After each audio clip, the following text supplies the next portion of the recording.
Сайн уу энэ өдрийн мэнд. Сайн уу бороотой өдрийн мэнд. За юуны мөн өөрийгөө танилцуулаач. Зинк гэдэг мөнгө хүү яг жинхэнэ нэр нь. Тэгээд дуу муу хийгээл энэ тэрүүгээр тэгээ Австралид одоо амьдарч байгаа амралтаараа ирсэн. Тэгээд клип гээл явж та. За ер нь аль чамтай танилцсан түүхийг ярих юм бол одоогоор миний бурхан болсон найз чамтай хамт дуу хийж байгаа гэдэг тийм. Халуун маань ингэж чамтай танилцуулаад ер нь бол хоёулаа ч 2-3 жил юм танилцчихсан юм тийм.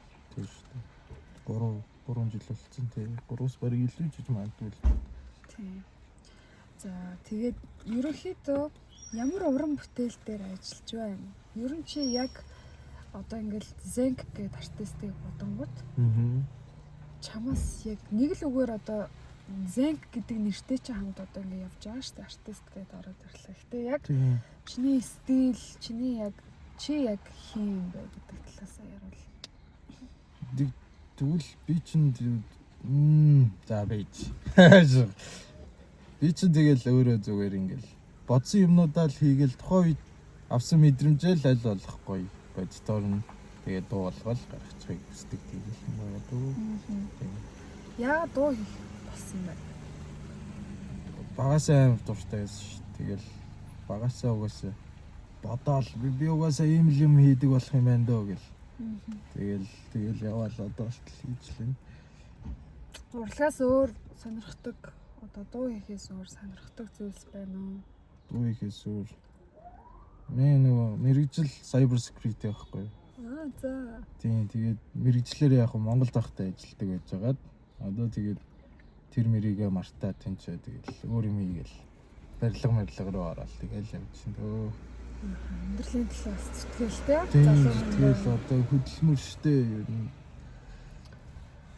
За тэгвэл бидний бурхан болсон найзын талаар ярил түүний одоо халууны талаар чамд ямар сэтгэл төлөвлөсөн тэ тэр талаар бас ярих болж байна. Чинь яг нөгөө одоо байгаа би биш үү те одоо би гэдэг хүн болцсон байгаа. Тэгээд намайг яг ийм хүн болоход бас амар их хөв нэмэр оруулсан. Ингээд цаа чин одоо юмнуудыг амар их юмнууд зааж өгсөн. Тэгээд хүнтэй яаж гоё харилцах уу те юмнуудыг яаж ингээд өөрөө яг үнний хүлэн зөвшөөрөх үү гэдгийг бүр яг тэрийг сурсан. Ачигтай амар гоё юм. Би бол найзаасаа ер нь бол цаатнаас ч амар үнэн шудрах тийм зан сурч ирсэн. Тэгээд намайг ингээд баг байхаас ингээл чамд ингээл хар хилэн матаажтай их байна гэж аавж ирт. Тэгээд идэгс ахгүй. Тэгээд би юу яриад таамлаа гэж боддог байсан. Тэгэл болоолах шиг байгаа болохоор тэгэл худлаа юм шиг санагдал. Тэгсэн чинь яг ингээд чамд амар олон хүү атархт юм байна гэж тэгчихсэн. Тэгээ маа найз би бол найзаагаа амар үзэсгэлэнтэй амар өөртөө ихтэй амар гоё confident хүн гэж боддог байхгүй юу.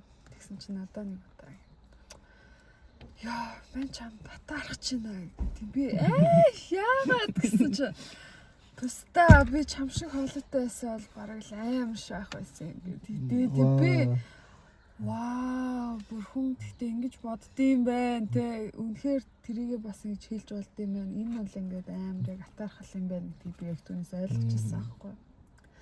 Тэгээ бас түүнээс ойлгочихсон дараагийн нэг зүйл нь болохоор өөртөө итгэх итгэлийг бүр яг амар ойлгочихсон. Би ер нь бол ингээд гудамжинд явахдаа ч юм уу ер нь өөртөө итгэлтэй хүн заяа. Тэгтээ заримдаа ингээд нэг юм зүйлд хичээсэн юм шиг яг юм ямар нэг ивент болох ч юм уу те ямар нэг үйл ажиллагаа ямар нэг альва зүйлд ингээд гинт ингээд миний доторх одоо охины ордны зам ч юм уу гэдэггүй өөрийгөө ингэж criticize гэдэг зам гарч ирсэн. Би бүр яа би юу яах гэдэг. Би юу excel би л зайлшгүй төхөмсөн гэж боддог байхгүй. Тэгсэн чи яг найз маань ингээд яа анда чи одоо юу вэ? Чи төгсөөсөө хичээд байгаа мó гэсэн. Чамаас хүмүүс ичгэстэй маастай гэж тэгсэн чинь би yes нэр тийштэй чи бит хоёр одоо ингээл гараа явуулъя гэд. Тэгээ яг тэгж ярьчаад бит хоёр яг ингээд орцноос гараа явсан ахгүй. Бит хоёр яаж яах хамгийн хөөрхөн дээрээ тавьсан хоёр ягаан ингээд уцтай ингээл гараа явсан чинь бүр яг орцны нэг юм 5 хүүхдүүд заяа. Хоёрлоо бараг зүгээр нэг юм юу чи нэг юм концерт үзэж байгаа юм шиг л хашаараад тэгс чи битгаар улам л өөртөө итгэлтэй.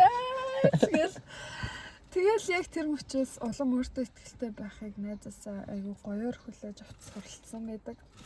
Тэгээ одоо ч гэсэн өөртөө итгэлгүй болох гээд байгаа юм шиг тэр үеүүддээ одоо бас түүнийг санаанд орсдог. Жоо. Тэр анх яаж танилцсан? Бид хоёр анх ер нь бол бүр ингээл инстаграмаараа би нэг ингээ хардсан мэдсэн байж байгаад яг анхны уулзалт маань нэг хоолны газар, кофе хот гэдэг газар. Хоол идэж байгаад би найзтай хоол идчихсэн чинь манай багийн найз дээр орж ирээд тэгэл уулзаал тэгэл цааш намайг хараад тэгснэ цааш намайг болохоор ямар наттай ижлэг охин бэ гэж бодсон. Би болохоор ямар хөөрхөн юм бэ гэж бодоод тэгэл инстагаа дагалцснаа бит хоёр нэг газар ажилдаг болтмолоо. Тэгэл надаа ингээд бараг уулзаад 1-2 хоногнаараа бүх нууцаа яриад эхэлчихдэг. Би ингээд ёо энэ охин ингээд би одоо нууцыг хэлж байгаа юм чи сайн найз нь л гэсэн үг багтаа би ингээд сайн байхгүй болохгүй гэж бодвол түүтэй гэл нийлж эхэлсэн. Тэгэл түүтэй бас хамгийн анх одоо би шоуж явахдаа зүү орж үтсчихсэн. Хэдэн онд? 2018 онд. Бид хоёрыг бүр ингэж яг багын найзууд гэж боддог байсан шүү дээ. Тэгээ маш сайн найз гэл тэгэл цаа чи чаа яриад идэг тэгдэг. Тэгээ цаадах чи дүү мөн гээл бичлэгийн үзүүлээ. Яг шийдчихсэн. Тийм ер нь бараг багын найз юм шиг л аа. Тийм. Амар татна гэсэн дөө. За өөр ирээдүйн зорилго чинь ирээдүйн зорилго одоогоос үүштэй. Нэг 10 жилийн дараа яг чи юу хийж авах вэ?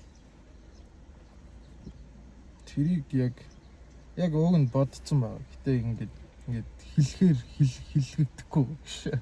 Ямар ч лээсэн тэгэл аль болохоор 100% хөгжим рүүгээ төвлөрсөн байхыг бодож байгаа. Тэрнээс өмнө мөнгө олох хэрэгтэй байгаа. Тэгэл гадаадд ажиллаад сураад тэгэхдээ бас сурах юмнууд байна. 10 жилийн дараа бас магадгүй те өөр нэг юм сурцсан ч явж иж магадгүй. Окей, за амжилт. Монголчуудаа харж байна уу? Залуучууд ингээд хар залуугаасаа ажил төрөл хийгээд мөрөөдлөө давхар биелүүлэх гээд явж байна. Улсын их хурл Монгол төр хүмүүс юу бодож байна? Их залуучуудаа ингэж тэ ингээд ажиллах хүчээ ингээд улстай ажилуулахгүй гадаадын юмд ингээд ажилуулж байгаа даа жоохон бодох хэрэгтэй шүү. Гэтэ нэг тийм хүн сонсох ч юмгүй ч. За ихтэй амжилт. Бие бодорой. За, cheers. Bye.